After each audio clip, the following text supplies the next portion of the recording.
जय बागेश्वर धाम सरकार, जय बालाजी सरकार। दोस्तों, आप सभी लोग जानते हो कि हम लोग अपने घर में दीपक ज़रूर जलाते हैं, चाहे वह सुबह जला रहे हों, चाहे वह शाम को जला रहे हों।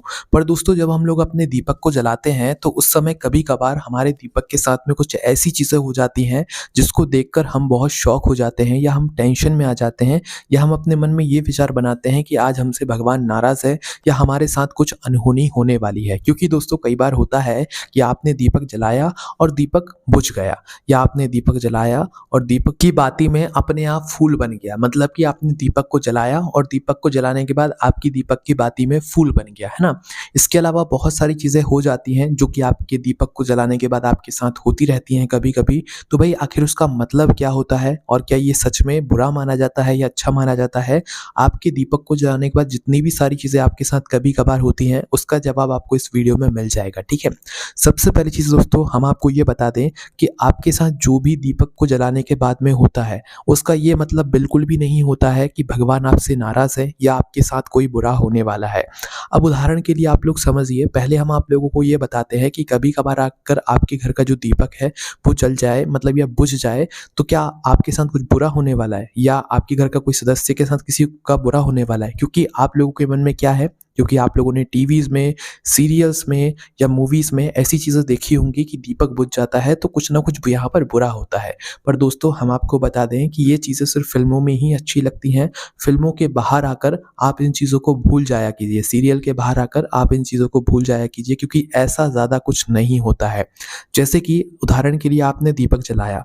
आपने दीपक जलाया तो भई आपने किसी कारण से अपनी बत्ती को सही से नहीं बनाया या बत्ती सही से नहीं बनी या बत्ती सही से तेल में नहीं भीगी और आपने दीपक को जला दिया, तो वो जो दीपक की बत्ती है वो अपने आप कुछ समय बाद जो है ज़रूर बुझ जाएगी। अब क्या इसमें भगवान आपका बुरा करेंगे? अब क्या इसमें आपके साथ कुछ बुरा होगा? बिल्कुल नहीं होगा, क्योंकि आपने अपनी बत्ती को बनाया ही सही तरीके से नहीं था, या आपने अपनी बत्ती को दीपक के अंदर सही तरीके से रखा ही नहीं था, या आपने जब दीपक जलाया तो उस समय कहीं से हवा चल रही थी, आपने पंखा चलाकर रखा हुआ था, तो वो दीपक अगर बुझा तो इसमें सिर्फ़ आपकी गलती होगी। इसमें ऐसा कोई संकेत नहीं होता है कि भगवान आपके साथ बुरा करेंगे या आपके घर के किसी सदस्य के साथ कुछ अनहोनी होने वाली है, ऐसा कुछ भी नहीं होता है। सीरियलों की बात अलग होती है, वहाँ सिर्फ़ एक दिखावे के लिए सब कुछ होता है, बाकी असल ज़िंदगी में आप ऐसा कुछ भी मत समझा करो। कभी-कभार अगर आपका दीपक बुझ भी जाता है, तो भई आप उसमें कुछ ज़्यादा टेंशन मत लिया करो और अपने दीपक को जलाकर भगवान की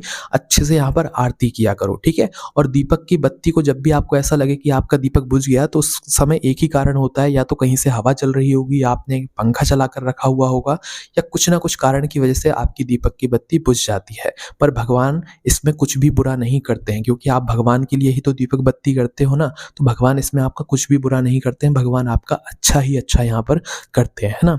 अब इसके बाद में दोस्तों, एक सबसे बड़ा प्रश्न जो अक्सर आप लोग यहाँ पर पूछते हैं कि भैया, जब हमने कभी अपने दीपक को जलाया और दीपक को जलाने के बाद कुछ समय बाद या दीपक जब बुझने वाला हो, तो उस समय हमें उसके अंदर फूल का यहाँ पर एक तरीके से दर्शन होता है, या लौंग का जो रूप होता है, स्वरूप होता है, वो बन जाता है। तो भैया, क्या वो सब चीज़ सही होती हैं या गलत होती हैं? तो देखो, कभी भी अगर आपने दीपक जलाया, चाहे सुबह जलाया हो चाहे शाम को जलाया हो, और दीपक को जलाने के कुछ समय बाद आपको उसके अंदर एक फूल की आकृति दिखे या फूल बनता हुआ दिखे, या लौंग दिखने लगे, लौंग मतलब जो कि आप लोगों को लौंग देखी होगी आपने, तो लौंग अगर दिखने लगे, लौंग का स्वरूप अगर दिखने लगे, तो ये शुभ संकेत होता है, ये कोई भी बुरा संकेत नहीं होता है।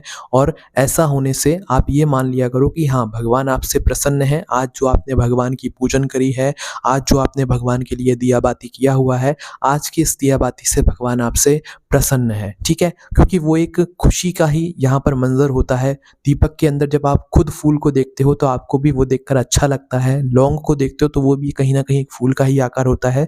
तो जब आप खुद भी उस चीज़ को देखते हो, तो आपके मन में भी एक खुशी हो जाती है अपने आप ही। तो इसका सीधा-सा मतलब ये रहता है कि कभी-कभी अगर आपके घर के दीपक में फूल बन जाए या लौंग बन जाए, तो ये अच्छी बात होती है और भगवान आपसे प्रसन्न होते हैं उस दिन की पूजन से भगवान आपके मतलब प्रसन्न रहते हैं, ठीक है? तो ये मतलब होता है, कभी भी भी अगर आपके पूजा घर में या दिया में फूल बन जाता है तो, है ना? तो इसके बाद में दोस्तों आप लोग अब समझ ही गए होंगे कि कभी भी दीपक का अपने आप बुझ जाना कोई भी असंकेत नहीं होता है, कोई भी मतलब बुरा संकेत नहीं होता है। सब कुछ अच्छा ही होता है क्योंकि जो दीपक हम जलाते हैं वो भगवान के लिए ही जलाते हैं। इसके बाद में आप एक चीज़ का हमेशा ध्यान रखिएगा कि जब भी आप अपना दीपक को जलाते हैं तो दीपक को जलाने के लिए आप हमेशा एक माचिस का इस्तेमाल करते हो, है ना? तो जब आप लोग अपने दीपक को अपनी माचिस से जलाते हो और वो जो माचिस है आप जब उसको जलाकर अपने दीपक को जला लेते हो, तो उस जली हुई माचिस की तीली को कभी भी भगवान के सामने या उस दीपक के सामने या आस-पास नहीं पटकनी चाहिए, जिस दीपक के अंदर आप भगवान के लिए दिया-बाती कर रहे हो। इस बात का ज़रूर ध्यान रखना, ये अच्छा नहीं माना जाता है। कभी भी माचिस की तीली को आपने जलाया, अपने दीपक में लगाकर अपने दीपक को भी जला लिया और दीपक को जलाने के बाद उस जली हुई माचिस की तीली को आप भगवान के सामने मत पटकना और या तो आपका जो दीपक है उसके आस-पास भी कहीं पर मत पटकना। उस जली हुई तीली को या तो आप एक साइड कहीं पर रख देना या तो जहाँ पर आपके मतलब जो मंदिर में धूप बत्ती, अगरबत्ती होती है उसकी जो राख होती है, जो वहाँ पर गिरती रहती है, वहाँ पर आप इस मतलब जो आपकी माचिस है इसकी तीली को पटक देना। पर ऐसे कहीं पर भी उस जली हुई तीली को मत फेंकना, ना तो भगवान के सामने उसे ऐसी जली हुई छोड़ के पटक देना, ठीक है? इस बात का बस ध्यान रखना, बाकी आपके साथ सब कुछ अच्छा ही अच्छा होगा। आप जो दीपक जलाते हैं उसका आपके ऊपर अच्छा ही प्रभाव पड़ेगा और आपके ऊपर कोई दुःख और परेशानी नहीं आएगी। इसके अलावा अगर आपके मन में कोई प्रश्न है तो उसे हमसे कमेंट करके पूछ सकते हैं। जय बागेश्वर धाम सरकार, जय बालाजी सरकार।